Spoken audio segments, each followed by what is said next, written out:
Hey, it's Samuel from Autodesk, and I'm going to break down this scene from Red Dead Redemption 2 for you. So we're going to start off with a brick. It's an easy rectangular pattern that you're going to play across it. You're going to use a few different appearances that way you can give a kind of randomized brick type of feel to it. And for the mud in the back wall, you're going to want to create your own for it instead of using just random appearance from Fusion 360.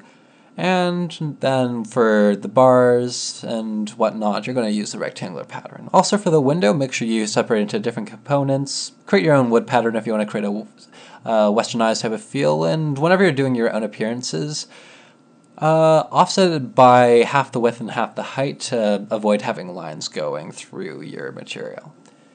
For the scene, just use an outdoor one so you can rotate it, get a good shadow going through, increase exposure, and then you'll be golden. Hopefully you enjoyed this scene breakdown, and I'll look forward to seeing you next video.